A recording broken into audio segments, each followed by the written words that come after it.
atau kadang suara itu kayak ngorok bro saat digas itu gitu.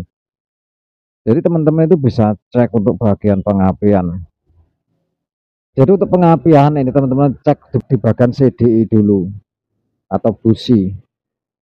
Masalahnya di motor ini kendala di bagian busi ini baru bro, tapi mati, baru 1 hari ini mati. Nah kayak gini, ini CDI KW bro.